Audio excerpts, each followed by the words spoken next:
Hello everyone, this is Sanjeev. Welcome to Vitamin IAS YouTube channel. మనం ఈ వీడియోలో September నెలకు సంబంధించిన కరెంట్ అఫైర్స్ కోసం, అది కూడా ఆంధ్రప్రదేశ్ రిలేటెడ్ కరెంట్ అఫైర్స్ కోసం నేర్చుకోబోతున్నామండి. ఆల్రెడీ మన యూట్యూబ్ ఛానల్లో డిసెంబర్ అలానే నవంబర్ కరెంట్ అఫైర్స్ని ఆల్రెడీ అప్లోడ్ చేయడం, అక్టోబర్ కరెంట్ అఫైర్స్ 3 నెలల కరెంట్ అఫైర్స్ని అయితే అప్లోడ్ చేయడం అయితే జరిగిందండి. దయచేసి ఎవరైతే ఆ వీడియోస్ చూడలేదో దయచేసి చూడండి. అలానే వాటి యొక్క పీడిఎఫ్లు కూడాను మన విటమిన్ ఐఏఎస్ టెలిగ్రామ్ ఛానల్లో అప్లోడ్ చేయడం జరిగింది. అలానే మన ఈ కరెంట్ అఫైర్స్ స్టార్ట్ చేసే ముందు ఎవరైతే ఈ వీడియోని చూస్తున్నారో లైక్ చేయడం మాత్రం మర్చిపోవద్దు. అలానే ఈ వీడియోని మీ ఫ్రెండ్స్ కానీ మీ ఫ్యామిలీ కానీ షేర్ చేయండి. అలానే ఈ వీడియోని చూస్తున్నప్పుడు ఎవరైతే మన ఛానల్ని సబ్స్క్రైబ్ చేసుకోలేదో దయచేసి సబ్స్క్రైబ్ చేసుకోండి. Let's start our class now. Education field development భాగంగా మన ఆంధ్రప్రదేశ్ ప్రభుత్వం నాడు నేడు అనే స్కీమ్ అయితే తీసుకున్న పథకం అయితే ప్రారంభించిందండి. నాడు నేడు. ఈ నాడు నేడు అనేది 2019 నవంబర్ 14 అయితే స్టార్ట్ చేయడం జరిగింది. దీని యొక్క మెయిన్ మోటో వచ్చేసి రీకన్స్ట్రక్ట్ చేయడం అండి. అంటే రెనోవేట్ చేయడం, అలానే టాయిలెట్స్ కానీ ఆ బేసిక్ ఇన్ఫ్రాస్ట్రక్చర్ ఏదైతే ఉందో అది డెవలప్ చేసి డ్రాప్ అవుట్స్ తగ్గించడం అండి. ఒక స్కూల్ యొక్క డ్రాప్ అవుట్స్ని తగ్గించడం మెయిన్ మోటో అనమాట. ఈ స్కీమ్ అనేది మన నేషనల్ వైజ్గా ఉన్న పిఎం శ్రీ స్కూల్కి ఒక ఇన్స్పిరేషన్గా మారింది. So what is PM Shri school? PM Shri అంటే school for rising India. Shri అంటే స్కూల్ ఫర్ రైజింగ్ ఇండియా. దీని యొక్క మెయిన్ మోటో వచ్చేసి ఇక్కడ 21st సెంచరీ స్కిల్స్, అంటే 21st సెంచరీకి సరిపడినంత స్కిల్స్ అనేది స్కూలింగ్స్లో పెట్టాలి అనే ఒక మెయిన్ మోటో తోటి నియర్లీ 14,500 స్కూల్స్ అండి, 14,500 స్కూల్స్ అనేది ఇండియా వైజ్గా స్టార్ట్ చేయడం అయితే మనం ప్రారంభించనున్నారండి. మన ఆంధ్రప్రదేశ్లో ఏపీసీ స్కూల్ ఎన్ని ఉంటాయంటే 662 662 స్కూళ్ళు అయితే మన ఆంధ్రప్రదేశ్లో అంటే స్టార్ట్ చేయడం అయితే జరగచ్చు అనమాట. సో దీనికి మెయిన్ ఇన్స్పిరేషన్ ఏంటంటే నాడు నేడు అనే ఆంధ్రప్రదేశ్ యొక్క స్కీమ్ అనమాట. ఇప్పుడు దీని యొక్క క్వశ్చన్స్ ఎలా ఫామ్ చేయొచ్చు అంటే, నాడు నేడు అనేది ఏ సంవత్సరంలో ఎస్టాబ్లిష్ అయింది, దానికోసం సంబంధించిన స్టేట్మెంట్ వైజ్గా అడగచ్చు. లేదా ఎన్ని స్కూల్స్ అనేది ఇప్పటి వరకు ఇండియా అనేది స్టార్ట్ చేయబోతుంది, అలానే ఆంధ్రప్రదేశ్ ఎన్ని స్కూల్స్ అనేది స్టార్ట్ అవ్వబోతుంది, అలానే ఈ ప్రాతిపదిక ఎన్ని సంవత్సరాల వరకు కంటిన్యూ అవుతుందంటే 5 years అండి. So this is all about PM Shri schools అనమాట. అలానే ఆంధ్రప్రదేశ్లో మొట్టమొదటిసారిగా పర్ క్యాపిటల్ ఇన్కమ్, ఏపీలో తలసరి ఆదాయం పర్ క్యాపిటల్ ఇన్కమ్ అనేది 2 లక్షల రూపాయలు దాటిందండి. So it is exceeded 2 lakh rupee అనమాట. 2021-2022కి సంబంధించినంత వరకు రిజర్వ్ బ్యాంక్ ఆఫ్ ఇండియా విడుదల చేసిన ఎకనామిక్ సిస్టమ్ యొక్క స్టాటిస్టిక్స్ ప్రకారం వివిధ రాష్ట్రాలు అయితే పర్ క్యాపిటల్ తలసరి ఆదాయం అయితే రిలీజ్ చేయడం జరిగింది. దీనిలో మన ఆంధ్రప్రదేశ్ అనేది 2 లక్షల రూపాయలు నుంచి పర్ క్యాపిటల్ ఇన్కమ్ తలసరి ఆదాయం ఉన్నట్లుగా మనం గమనించవచ్చు. ఇప్పుడు ఎంత అంటే 2,19,518 రూపాయలు అండి. ఆంధ్రప్రదేశ్లో చూస్తే 2,19,518 రూపాయలు మీరు గమనించినట్లయితే, ఇక్కడ ఉత్తరాఖండ్ చూడండి 2,33,000, అలానే హర్యానా చూడండి 2,96,000. సో ఇవన్నీ కర్ణాటక చూస్తే 3 లక్షలు, తెలంగాణలో చూస్తే 3,08,000, మహారాష్ట్ర అయితే 2,42,000. బట్ ఇవన్నీ కూడాను మీరు గమనించినట్లయితే 2 లక్షలు 3 లక్షలు ఉన్నప్పుడు కూడాను ఆంధ్రప్రదేశ్లో మొట్టమొదటిసారిగా 2 లక్షల రూపాయలు దాటిందని చెప్పొచ్చు అనమాట. ఆర్బీఐ విడుదల చేసిన ప్రొవిజనల్ స్టాటిస్టిక్స్ ప్రకారం 2021-2022 ఆర్థిక సంవత్సరంలో 2,07,771 రూపాయలు అయితే పెరగడం జరిగిందనమాట. అలానే అంతకుముందు ఆర్థిక సంవత్సరం పోలిస్తే తలసరి ఆదాయం అంటే 31,064 రూపాయలు అయితే పెరిగిందండి. 31,064 రూపాయలు. దీని యొక్క పెరుగుదల శాతం ఎంత అంటే 34.88%. 34.88%గా ఉందండి. సో దీన్ని గమనించిన 2018 ప్రకారం, 2018-2019 ప్రకారం అయితే 1,54,031 రూపాయలు ఉండగా, ఇప్పుడు 2021-2022 ప్రకారం 2,07,771, నియర్లీ 34.88% అయితే పెరిగినట్లుగా మనం గమనించవచ్చు. ఎలా క్వశ్చన్స్ ఎలా ఫామ్ అవుతాయంటే, 2018-2021కి తలసరి ఆదాయం ఎంత శాతం పెరిగింది మీరు గమనించినట్లయితే, సో అలా మీరు చేయండి. అలాగే తలసరి ఆదాయం ఎంత, హైయెస్ట్ వచ్చేసరికి మనకి ఇక్కడ గమనించినట్లయితే హైయెస్ట్ ఎక్కడ ఉందంటే తెలంగాణలో చూడండి. తెలంగాణలో 3,08,732 రూపాయలు అయితే ఉండడం అయితే గమనించవచ్చు. ఇక్కడ గమనించినట్లయితే, సో తర్వాత మనకి కర్ణాటక వస్తుందండి. ఆ తర్వాత మనకి హర్యానా వస్తుంది. హర్యానా తర్వాత మనకి గమనించినట్లయితే తమిళనాడు వస్తుందండి. తమిళనాడు తర్వాత వచ్చేసరికి ఉత్తరాఖండ్. సో, తర్వాత ఉత్తరాఖండ్ రావడం మనం చూడొచ్చు. తర్వాత మహారాష్ట్ర. సో, మహారాష్ట్ర తర్వాత ఉత్తరాఖండ్. ఉత్తరాఖండ్ తర్వాత ఆంధ్రప్రదేశ్‌గా మనం చెప్పొచ్చనమాట. సో, ఇవన్నీ కూడాను గుర్తుపెట్టుకోండి. సో, క్వెషన్స్ అయితే మాక్సిమం ఇలాగే ఫార్మ్ అవుతాయి. సో, ఎంత పర్సెంటేజ్ పెరిగింది కంపారిటివ్‌లీ 2018, 2021కి అలానే ఎంత ఆదాయం. సో, ఇలాంటి క్వెషన్స్ రావడానికి ఎక్కువగా అవకాశం ఉంది. మన నెక్స్ట్ ఆర్టికల్ వచ్చేసి వరుసగా మూడో ఇయర్ గూడాను, వరుసగా 3 సార్లు అంటే 3 ఇయర్స్ గూడాను ఆర్థిక వ్యవస్థ, ఆర్థిక వ్యవస్థలో ఆర్థిక వృద్ధిలో మనం ఆంధ్రప్రదేశ్ అనేది ముందుగా వెళ్తున్న ప్రోగ్రెసివ్‌గా ఉందండి. సో, దీని ప్రకారం చూసుకున్నట్లయితే 37.28 37.28% అయితే మనకి ఎకనామిక్ డెవలప్‌మెంట్ అనేది మనం చూడొచ్చనమాట. అలానే 37.28 దీని ప్రకారం ఆర్థిక నికర విలువ ఎంతంటే 37.28% అయితే మీరు గమనించవచ్చు. ప్రస్తుతం ధర అంటే కరెంట్ ప్రైజెస్‌తో మనం పోల్చి చూస్తే 2021, 2022 ప్రకారం ఈ ఆర్థిక ఏడాది ప్రకారం ఏటవుతుందంటే ఆ రాష్ట్ర ఆర్థిక నికర విలువ నెట్ స్టేట్ వాల్యూ యాడెడ్ రికార్డ్‌గా మనకి 10.85 లక్షల కోట్లకైతే చేరుకోవడం గమనించవచ్చు. సో, ఇది మెయిన్ అండి. మనం గుర్తుపెట్టుకుంటే ఆర్థిక నికర విలువ ఎంతంటే 10.85 లక్షల కోట్లు. ఎప్పుడండి 2021కి, 2022కి. సో, ఇది చూసుకున్నట్లయితే కాన్సిక్యూటివ్‌గా థర్డ్ ఇయర్ గూడాను ప్రోగ్రెసివ్‌లోనే అంటే పెరుగుతుందనే అర్థం అనమాట. 37.28% వరకైతే పెరగడం అయితే మనం గమనించవచ్చు. ఆంధ్రప్రదేశ్ స్టేట్‌కి ఇన్ఫ్రా ఫోకస్ అనే అవార్డ్ అయితే రావడం అయితే గమనించవచ్చండి. తీర ప్రాంత అభివృద్ధికి, కోస్టల్ ఏరియా డెవలప్‌మెంట్‌కి లో భాగంగా రాష్ట్ర ప్రభుత్వం చేస్తున్న కృషికి జాతీయ స్థాయిలో గుర్తింపు అయితే లభించింది. దేశీయ ఇన్ఫ్రా రంగంపై ప్రముఖ వాణిజ్య దినపత్రిక ఎకనామిక్స్ టైమ్స్ అండి. ఎకనామిక్స్ టైమ్స్ ఏటా ప్రకటించే అవార్డుని ఏపీ పోర్టులకి అయితే దక్కడం జరిగిందనమాట. ఈ ఇన్ఫ్రా ఫోకస్ అనేది దేని మీద వచ్చిందంటే తీర ప్రాంత అభివృద్ధికి, కోస్టల్ ఏరియా డెవలప్‌మెంట్‌కి అయితే రావడం గమనించవచ్చు. పోర్టు ఆధారిత మౌలిక వసతుల కల్పనలో రాష్ట్ర ప్రభుత్వం చేస్తున్న కృషికి, అత్యుత్తమ ప్రగతికి గుర్తింపుగా ఇన్ఫ్రా ఫోకస్ అవార్డుని అయితే ఎంపిక చేసినట్లుగా పరిశ్రమల శాఖ మంత్రి గుడివాడ అమర్నాథ్, ఆంధ్రప్రదేశ్ పరిశ్రమల శాఖ మంత్రి ఎవరండి గుడివాడ అమర్నాథ్ అయితే రాసిన లేఖలో ఎకనామిక్స్ టైమ్స్‌లో పేర్కొందనమాట. సెప్టెంబర్ 27న ఢిల్లీలో హయాత్ రెసిడెన్సీలో సో, జరిగే 7వ ఇన్ఫ్రా ఫోకస్ అవార్డుల కార్యక్రమంలో ఈ అవార్డు అయితే ఇవ్వడం జరుగుతుందనమాట. సో, నీతి ఆయోగ్ సలహాదారుడైన సుదేది జె సిన్హా చైర్మన్‌లో అధ్యక్షత పదవిలో ఏర్పాటైన జ్యూరీ ఈ అవార్డు అయితే ఎన్నిక అవ్వడం అయితే చెప్పొచ్చు. అంటే ఈ జ్యూరీ అనేది ఈ ఆంధ్రప్రదేశ్ ఇన్ఫ్రా ఫోకస్ అవార్డు ఇవ్వడానికి ప్రధాన కారణం. వాళ్ళు సెలెక్ట్ చేశారనమాట. సో, దీని తర్వాత వచ్చే ఆర్టికల్ వచ్చేసి ఆంధ్రప్రదేశ్‌లో 1.26 లక్షల కోట్లు 1.26 లక్షల కోట్లు పెట్టుబడులైతే రావడం జరిగిందండి. ఈ 1.26 లక్షల కోట్లలో 80,000 కోట్లు మనకి గ్రీన్ సెక్టార్‌లోకి రావడం జరుగుతుందండి. గ్రీన్ సెక్టార్ అంటే ఇక్కడ ఎన్వైర్న్‌మెంట్ ఫ్రెండ్లీకి. అంటే గ్రీన్ హైడ్రోజన్ గానీ, లేకపోతే గ్రీన్ కార్బన్ గానీ అలాంటివి ఉంటాయి గదండీ. సో, అలాంటి వాటిని ఎక్కువగా సోలార్ గానీ, లేకపోతే విండ్ గానీ, సో, ఇలాంటి ఇండస్ట్రీస్‌కి రావడం అయితే మనం గమనించొచ్చు. 80,000 కోట్లు పైగా గ్రీన్ సెక్టార్‌కే ఎక్కువగా ఉన్నాయి. టోటల్‌గా చూసినట్లయితే 1.26 లాక్స్ కోట్లు పెట్టుబడులైతే మన ఆంధ్రప్రదేశ్ అయితే అట్రాక్ట్ చేయడం గమనించవచ్చండి. రాష్ట్ర పరిశ్రమ రంగంలో నూతన శకాన్ని లెక్కిస్తూ 1.26 లక్షల కోట్ల విలువైన పెట్టుబడులైతే రాష్ట్రం పెట్టుబడుల ప్రోత్సాహక మండలి SIPP. ఓకే.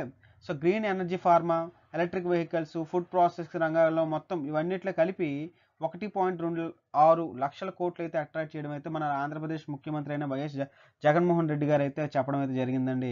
ఎక్కడంటే తాడేపల్లిలో ఉన్న తన క్యాంప్ ఆఫీస్‌లో అయితే సమావేశం జరిగి ఈ ఈ యొక్క గుడ్ న్యూస్‌ని అయితే చెప్పడం జరిగింది. సో, అలా ఈ 1.26 లక్షల కోట్ల పెట్టుబడితో పాటుగా 380 మందికి ఎంప్లాయ్‌మెంట్ అయితే లభిస్తుందని కూడా ఈ మీటింగ్‌లో చెప్పడం జరిగిందండి. మన నెక్స్ట్ ఆర్టికల్ వచ్చేసరికి ఈ క్రాప్ రిజిస్ట్రేషన్ అండి. అండ్ దీన్నే మనం ఈ పంట అని చెప్పేసి అనడం అయితే గమనించవచ్చు. ఈ ఏపీ మోడల్‌గా అంటే ఏపీని రిఫరెన్స్ తీసుకుని జాతీయ స్థాయిలో అమలుకి శ్రీకారం అయితే చుట్టడం జరిగిందండి. సో, ఏపీ ఈ క్రాప్‌కి సంబంధించినంత వరకు నమోదైన అంటే ఇదేం చేస్తుందంటే రిజిస్ట్రేషన్ అండి. అంటే ఒక వ్యవసాయదారు నుండి రిజిస్ట్రేషన్ చేసుకొని దాని యొక్క ష్యూరిటీ ఇస్తుందన్నమాట. అంటే ఎలా ప్రయోజనాలు ఎలా అవుతున్నాయి, సో ఇక్కడ ఎంతవరకు పంట పండుతుంది, సో అలానే వాళ్ళ యొక్క ఎంత పండుతుంది, ఇవన్నీ కూడాను దీన్ని ఆన్లైన్ రిజిస్ట్రేషన్ చేయడమే దీని యొక్క మెయిన్ మోటో అనమాట. ఏపీని మోడల్గా తీసుకుని అగ్రిస్టాక్ డిజిటల్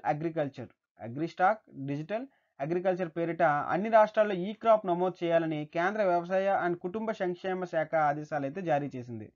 సో ఏపీ మోడల్ని తీసుకుని ఎంటైర్ అంటే దేశం మొత్తంలో అన్ని స్టేట్స్ కూడాను ఏ పేరు మీద అగ్రిస్టాక్ డిజిటల్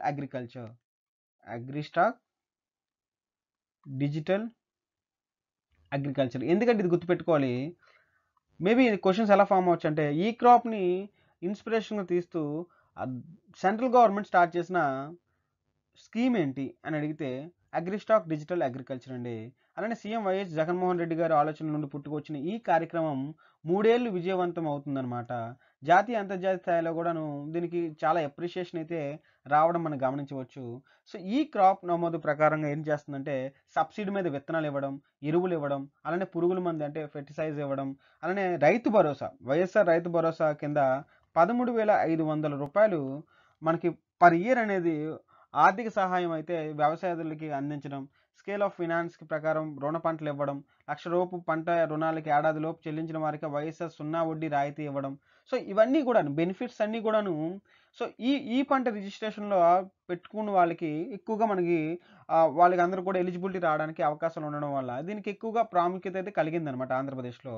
సో దీన్ని బేస్ చేసుకుని నేషనల్ వైడ్ కూడాను అగ్రిస్టాక్ డిజిటల్ అగ్రికల్చర్ అనే పేరు మీద అయితే సెంట్రల్ గవర్నమెంట్ స్టార్ట్ చేయాలని మాత్రం ఆ ఆదేశాలు జారీ చేసింది. ఏ మినిస్ట్రీస్ అంటే కేంద్ర వ్యవసాయ శాఖ, అలానే కుటుంబ సంక్షేమ శాఖ అనమాట. రెండు కలిపి ఈ యొక్క ఆదేశాలు అయితే జారీ చేయడం మనం గమనించవచ్చు. అలానే పారిశ్రామిక పెట్టుబడిలో వైఎస్ జగన్మోహన్ రెడ్డి ప్రభుత్వం అంటే ఏపీ అతి పెద్ద ఘనత సాధించిందండి. 2022 సంవత్సరంలో పెట్టుబడుల ఆకర్షణలో దేశంలో అగ్రగామి రాష్ట్రంగా నిలిచిందనమాట. కేంద్ర ప్రభుత్వం department for promotion of industry and internal trade అనమాట. ఈ జూలై నెలలో నివేదికలో ఆంధ్రప్రదేశ్ ప్రగతి విషయంలో వెల్లడించింది. ఈ ఈ నివేదికలు ఏం చెప్తుందంటే ఈ ఏడాది తొలి 7 నెలలు దేశం మొత్తం మీద 1,71,000 అంటే 1.71 లక్షల కోట్లు పెట్టుబడి రాగా అందులో ఆంధ్రప్రదేశ్లో అత్యధికంగా 40.361 40,361 కోట్లు పెట్టుబడి అయితే వచ్చినట్లయితే మనం చెప్పొచ్చు అనమాట. ఇది 40,361 కోట్లతో ఫస్ట్ ప్లేస్లో ఉంటే సెకండ్ ప్లేస్లో ఒడిషా ఉందండి. ఎంతంటే 36,828 కోట్లతో ఒడిశా ఉండడం అయితే గమనించవచ్చు. సో ఈ రెండు రాష్ట్రాలు కలిపి ఎంతంటే 45% మనం చెప్పొచ్చు అనమాట. సో ఫస్ట్ ప్లేస్ వచ్చేసరికి Andhra Pradesh with 40,361 crore. Second place is Odisha 36,828 crores. Together they contribute 45% of the entire investment అనమాట. ఇండస్ట్రియల్ ఇన్వెస్ట్మెంట్లో అంటే 45% ఈ రెండు రాష్ట్రాలకే మనకి చెందినట్లుగా మనకి డిపిఐఐటి అయితే చెప్పడం జరిగిందనమాట. ఆంధ్రప్రదేశ్లో సంక్షేమ పథకాలు వెల్ఫేర్ స్కీమ్స్లో 98.44% అండి. 98.44% కంప్లీట్ చేసినట్లుగా అంటే హామీ అయితే ఏమి ఇచ్చారో మేనిఫెస్టోలో ఏమి ఇచ్చారో సో 98.44% కంప్లీట్ చేసినట్లుగా ఆంధ్రప్రదేశ్ గవర్నమెంట్ అయితే చెప్తుందండి. వైఎస్ఆర్ గవర్నమెంట్ అయితే చెప్పడం జరుగుతుంది. దీనిలో భాగంగా ఎస్సీలకు వైఎస్ఆర్ కళ్యాణమస్తుల కింద ₹1,00,000, అలానే ఎస్సీలకు కులాంతరం ఇంటర్ కాస్ట్ మ్యారేజెస్కి 1.2 lakhs, ఎస్టీలకు వైఎస్ఆర్ కళ్యాణమస్తు కింద ₹1,00,000, అలానే ఎస్టీలకి కులాంతర వివాహాల కింద 1.2 lakhs, 1 and 1.2 ఇక్కడ 1 1.2, బీసీలకి 50,000, బీసీలకి ఇంటర్ కాస్ట్ మ్యారేజ్కి 75,000, మైనారిటీలకి షాదీ తోఫా కింద ₹1,00,000, దివ్యాంగులకి 1.5 lakhs, అలానే బిల్డింగ్ కన్స్ట్రక్షన్ లేబర్స్ వాళ్ళకి 40,000 రూపీస్ అయితే ఎకనామిక్ ఎయిడ్ అయితే అందించడం అయితే జగన్ ప్రభుత్వం జరుగుతుంది. ఈ విధంగా అంటే ఇలా పంచుతున్నప్పుడే 98.44% వరకు వెల్ఫేర్ స్కీమ్స్ ఎక్కడైతే మేనిఫెస్టోలో ఎలక్షన్ ముందు చెప్పామో 98.44% అయితే కంప్లీట్ చేయడం జరిగిందని మన ఏపీ గవర్నమెంట్ అయితే చెప్పడం జరుగుతుందండి. సో దీనిలో విధంగా క్వశ్చన్స్ ఎలా ఫామ్ అవుతాయంటే సో కింద వాటిలో ఎంత పర్సెంటేజ్ ఆంధ్రప్రదేశ్ గవర్నమెంట్ అనేది అఫీషియల్గా వెల్ఫేర్ స్కీమ్స్ని కంప్లీట్ చేసిందంటే 98.44% అండి. సో ఈ విధంగా క్వశ్చన్స్ వచ్చే అవకాశం ఉంది. మన నెక్స్ట్ ఆర్టికల్ వచ్చేసి డాక్టర్ ఎన్టీఆర్ ఆరోగ్య విశ్వవిద్యాలయం పేరుని వైఎస్ఆర్ ఆరోగ్య విశ్వవిద్యాలయంగా మార్చేందుకు రాష్ట్ర ఉభయ సభల్లో ఆమోదం తెలిపాయి. చూడండి, ఇది ఎన్టీఆర్ ఓల్డ్ బిల్డింగ్ అనమాట. ఎన్టీఆర్ పేరు మీద ఉంటే దీన్ని వైఎస్ఆర్ ఆరోగ్య విశ్వవిద్యాలయంగా మార్చడం అయితే చూడొచ్చు. దీన్ని ఎలా అంటే ఎన్టీఆర్ ఆరోగ్య విజ్ఞాన శాస్త్రాల విశ్వవిద్యాలయం సవరణ బిల్లు 2020 నుండి ఉభయ సభల్లో వైద్య ఆరోగ్య శాఖ మంత్రి ఎవరండి విడుదల రజనీ గారు ప్రవేశపెట్టారనమాట. సో ఈ యూనివర్సిటీ ఎప్పుడు స్టార్ట్ అయిందంటే 1986 నవంబర్ 1న AP university of health sciences పేరిట ఆరోగ్య విశ్వవిద్యాలయం హెల్త్ యూనివర్సిటీని అయితే ఎస్టాబ్లిష్ చేశారు. దీన్ని 1998న జనవరి 8వ తేదీన ఎన్టీఆర్ ఆరోగ్య విశ్వవిద్యాలయంగా మార్చడం జరిగిందనమాట. దాన్ని మనం 2023లో మనకి వైఎస్ఆర్ ఆరోగ్య విశ్వవిద్యాలయంగా మార్చడానికి ఏకగ్రీవంగా మన ఆంధ్రప్రదేశ్ అయితే యాక్సెప్ట్ చేయడం అయితే గమనించవచ్చు. ఫస్ట్ ఈ యూనివర్సిటీ ఎప్పుడంటే ఎస్టాబ్లిష్ అయింది 1986లో. ఏ విధంగా ఏపీ యూనివర్సిటీ ఆఫ్ హెల్త్ సైన్సెస్గా ఏపీ యూనివర్సిటీగా ఇక్కడ ముందు స్టార్ట్ అయింది. తర్వాత 1998లో ఎన్టీఆర్గా మార్చారు దాన్ని. ఇప్పుడు 2013లో దీన్ని ఎలా మారుస్తున్నారంటే వైఎస్ఆర్గా మారుస్తున్నారు. సో మన నెక్స్ట్ వచ్చే ఆర్టికల్ ఏంటంటే ఎన్సీఆర్బీ రిపోర్ట్ ప్రకారం మానవ అక్రమ రవాణాలో మొదటి స్థానంలో తెలంగాణ, రెండవ స్థానంలో మనకి మహారాష్ట్ర, అలానే మూడో స్థానంలో అస్సాం, నాలుగో స్థానంలో కేరళ ఉన్నాయని చెప్పడం అయితే జరిగిందండి. ముఖ్యంగా మనం మరికొన్ని డేటా తెలుసుకున్నట్లయితే సెక్స్ ట్రేడ్ అండి. దీన్ని మనకి లైంగికంగా వాడుకోవడానికి కొంతమంది పిల్లల్ని ట్రాఫికింగ్ చేస్తారు కదా, అక్రమ రవాణా చేస్తారు కదా. సో అలాంటి వాటిలో ఫస్ట్ ర్యాంక్ వచ్చేసరికి మహారాష్ట్ర అండి. మహారాష్ట్ర ఫస్ట్ ర్యాంక్ అయితే, సెకండ్ ర్యాంక్ వచ్చేసరికి తెలంగాణ, థర్డ్ ర్యాంక్ వచ్చేసరికి ఆంధ్రప్రదేశ్ అండి విత్ 260 కేసెస్ వస్తాయి. తెలంగాణలో మనకి 646 కేసులు ఉన్నాయి. మహారాష్ట్రలో అయితే 784. సో ఇది గుర్తుపెట్టుకోండి. ఈ సెక్స్ ట్రేడ్ అనమాట. అంటే లైంగికంగా వాడుకునే వాళ్ళు పిల్లలకు వాడుకోవడానికి ఈ రవాణా చేస్తారు. ట్రాఫికింగ్ అంటాం కదా. సో ఇల్లీగల్గా కొంతమంది పిల్లలకి పట్టుకుని వెళ్ళిపోతారు కదా. సో అలాంటి వాటిలో ఆంధ్రప్రదేశ్ థర్డ్ ప్లేస్లో ఉంది. అలాగే చైల్డ్ ట్రాఫికింగ్ అండి. చైల్డ్ ట్రాఫికింగ్లో ఫస్ట్ వన్ వచ్చేసరికి ఢిల్లీ అండి, తర్వాత వచ్చేసరికి యూపీ, తర్వాత బీహార్, తర్వాత ఆంధ్రప్రదేశ్ అయితే ఉండడం గమనించవచ్చు మనం చైల్డ్ ట్రాఫికింగ్లో. అలానే ఇప్పుడు హ్యూమన్ ట్రాఫికింగ్లో ఈ హ్యూమన్ ట్రాఫికింగ్ మానవ అక్రమ రవాణా అన్నమాట. ఈ హ్యూమన్ ట్రాఫిక్ 2022 ప్రకారం 7వ స్థానంలో ఉన్నాయన్నమాట. అదే 2021 ప్రకారం 5వ స్థానంలో ఉండడం అయితే గమనించవచ్చు. అంటే స్థానం తగ్గుతున్న కొలది అంటే అంటే కౌంట్ అనేది తగ్గుతుందని అర్థం కదా. సో కౌంట్ అనేది తగ్గుతుంది అంటే కాస్త కోస్తో మనకి డెవలప్మెంట్ అయితే కనబడుతుందని అర్థం. So it is really good for us. అంటే లాస్ట్ ఇయర్తో పోల్చుకుంటే 99.3% కేసుల్లో పోలీసు షార్ట్ షీట్ వేయడం, అందులో 757 మందిని అరెస్ట్ చేయడం అయితే ఒక రికార్డుగా మనం చెప్పొచ్చు అనమాట. 99.3% కేసులు షార్ట్ షీట్గా వెళ్ళాయి అనమాట. అంటే ఎక్కడ కూడాను ఏదైనా ఒక ఇన్సిడెంట్ జరిగిందంటే అది మధ్యలో ఆగకుండా 99.3% వరకు పోలీసుల పరిధిలోకి వెళ్ళాయి. ఆ పోలీసులు ఏం చేశారు, ఛార్జ్ షీట్ ఓపెన్ చేశారు. దగ్గర ఛార్జ్ షీట్ ఓపెన్ చేయడం వల్ల 757 మందికి అయితే వాళ్ళకి పనిష్మెంట్ అయితే అందడం జరిగిందనమాట. So that is a really good incident అని ఆంధ్రప్రదేశ్ జరుగుతుంది. 2022కి 7వ స్థానం అయితే మనం గమనించవచ్చు. అలానే మన నెక్స్ట్ ఆర్టికల్ వచ్చేసరికి ఏపీ శాసనసభలో స్టాంపులు రిజిస్ట్రేషన్ శాఖ చట్టం సవరణ బిల్లు అయితే ప్రవేశపెట్టడం అయితే మనం గమనించవచ్చు. దీని ప్రకారం సంస్థలు తమ ఉత్పత్తులు, యంత్రాలు, పరికరాలు, ఆహార పదార్థాలు విక్రయించుకోవడానికి అనుమతించే ఒప్పందంలకు స్టాంప్ డ్యూటీ నిర్ణయించిందనమాట. ఎక్కడైతే అంటే కొన్ని ప్రోడక్ట్స్ ఉంటాయి కదండి, అలా మిషనరీస్, అలానే ఎక్విప్మెంట్, అలానే food grain and food items ఇవన్నీ కూడాను అంటే సెల్లింగ్ చేయడానికి లేకపోతే మార్కెటింగ్ చేసుకోవడానికి కొంత స్టాంప్ డ్యూటీని అయితే డిసైడ్ చేయడం అయితే గమనించవచ్చు. తాజాగా రాష్ట్ర ప్రభుత్వం భారత స్టాంప్ చట్టం 1899ని సవరిస్తూ బిల్లుని శాసనసభలో ప్రవేశపెట్టడం అయితే మనం గమనించవచ్చు. ఇలాంటి లీజులపై ఏడాది ₹1000, ఏడాది మించి అయితే 10 ఏళ్ళ మధ్యన ఉంటే 10,000 అంటే ₹1000, 10 ఏళ్ళ కాలం మించిది అయితే ₹25,000 స్టాంప్ డ్యూటీ చెల్లించాల్సిన అయితే అవసరం అయితే ఉందన్నమాట. ఏడాదికి ₹1000 అండి. ఏడాది మించి 10 ఏళ్ళ లోపు అయితే 10,000 అండి. సారీ, ఇది 10,000. 10 ఏళ్ళ కాలం మించినట్లయితే 25,000 స్టాంప్ డ్యూటీ చెల్లించాల్సిన అయితే అవసరం అయితే ఉంది. సో ట్రేడింగ్ కేటగిరీలో మేధో సంపత్తి బదలాయింపుకి ఇదే విధంగా స్టాంప్ డ్యూటీని కూడా చెల్లించాలి. రీసెంట్గా ఆంధ్రప్రదేశ్ గవర్నమెంట్ ఆర్బీకే ఛానల్ని ఒకటి స్టార్ట్ చేయడం జరిగిందండి. ఆర్బీకే ఛానల్ రైతు భరోసా కేంద్ర ఛానల్ 2 ఏళ్లలో 1.95 లక్షల సబ్స్క్రైబర్స్తో పాటుగా 21.50 లక్షల వ్యూవర్షిప్ అయితే సాధించింది. రైతులతో పాటు జాతీయ, అంతర్జాతీయ ప్రముఖులు గూడా ఈ యొక్క ఇనిషియేటివ్‌ని పొగడడం అయితే మనం చూడొచ్చండి. ఈ ఛానెల్ ద్వారా 371 ప్రత్యక్ష ప్రసారాలతో పాటుగా వివిధ శాఖలకు సంబంధించిన 895 రైతు ప్రయోజిత వీడియోస్ అన్నీ గూడాను అప్‌లోడ్ చేయడం అయితే జరిగిందండి. ఆర్‌బీకే 2.0 వెర్షన్ ద్వారా ఆర్‌బీకేల ద్వారా అందిస్తున్న సేవలపై ప్రసారం చేయడం, ఆర్‌బీకే ద్వారా అంటే ఆర్‌బీకే నుండి ఏం జరుగుతుందో అవన్నీ గూడా ప్రసారం చేయడంతో పాటుగా ఈ కార్యక్రమం అత్యధికంగా 87,233 వ్యూవర్‌షిప్ అయితే లభించిందండి.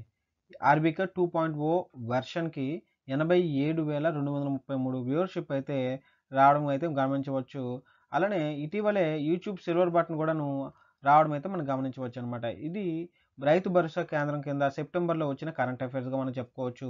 అలానే మన నెక్స్ట్ కరెంట్ అఫైర్స్ నంద్యాల జిల్లా కొలిమిగుండ్ల మండలం కల్విటాలలో రామ్‌కో సిమెంట్స్ ఏంటండి రామ్‌కో సిమెంట్స్ అయితే స్టార్ట్ చేయడం అయితే మనం గమనించవచ్చండి. ఎక్కడంటే నంద్యాల జిల్లా.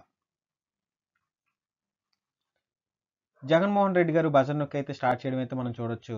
సో దీనిలో భాగంగా 1.5 మిలియన్ టన్నుల గ్రేడింగ్ సామర్థ్యంతో ప్లాంట్ అయితే ఏర్పడనుందనమాట. అలానే 2 మిలియన్ టన్నుల క్లింకర్‌ను, 1 మిలియన్ టన్నుల గ్రైండింగ్ సామర్థ్యం అయితే ఇది ఉంది. తద్వారా 3 మిలియన్ టన్నుల సిమెంట్ అయితే ఉత్పత్తి అవుతుంది. ఎంతంటే 3 మిలియన్ టన్నులు.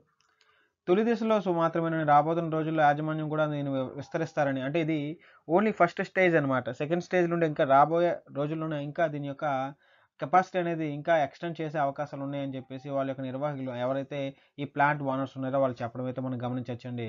మన నెక్స్ట్ ఆర్టికల్ వచ్చేసరికి రీసెంట్‌గా ఏపీ సాక్స్‌తో పాటుగా ఎకో ఇండియా అనేది ఒక ఎంఓయూ అయితే కుదుర్చుకుంది. ఒక ఒప్పందం అయితే కుదుర్చుకుంది. ఏపీ సాక్స్ అంటే ఆంధ్రప్రదేశ్ ఎయిడ్స్ నియంత్రణ సంస్థ అండి.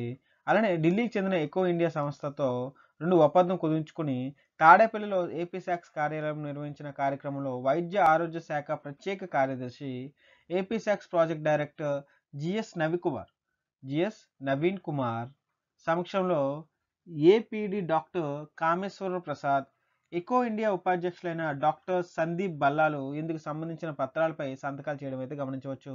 దీనిలో భాగంగా క్వశ్చన్స్ ఎలా ఫామ్ చేయొచ్చు అంటే రీసెంట్‌గా ఏపీ సాక్స్ అనేది ఏ సంస్థతో ఒప్పందం కుదుర్చుకుంది అంటే ఎకో ఇండియా అండి. సో ఇలాంటి టైప్ ఆఫ్ క్వశ్చన్స్ అయితే అడగడం అయితే గమనించవచ్చు. సో ఇదండి సెప్టెంబర్ కరెంట్ అఫైర్స్ సంబంధించింది. అలానే ఈ సెప్టెంబర్ కరెంట్ అఫైర్స్ సంబంధించిన పీడిఎఫ్ కావాలంటే విటమిన్ ఐఏఎస్ అనే యూట్యూబ్ ఛానల్ అనే టెలిగ్రామ్ ఛానల్‌లో మనకి అవైలబుల్‌గా ఉండడం అయితే గమనించవచ్చు. సో వెళ్లి జాయిన్ అవ్వండి. అక్కడ ఆహ్, మనకు కావాల్సిన కరెంట్ అఫైర్స్ అన్నీ కూడా అక్కడ మీరు డౌన్లోడ్ చేసుకోవచ్చు. అలానే మనకి ఏ క్లాసులు చెప్పామో అవన్నీ కూడా పీడిఎఫ్‌లు కూడా అక్కడ అవైలబుల్‌గా ఉన్నాయి. You can go and join there and you can get all the PDF from that Vitamin IAS what they taught till now. అలానే ఎవరైతే ఈ వీడియోని చూస్తూ లైక్ చేయలేదో వాళ్ళు లైక్ చేయండి, సబ్స్క్రైబ్ చేయండి. అలానే మీ ఫ్రెండ్స్‌తో షేర్ చేయండి. So thank you so much for today. Thank you so much. జై హింద్.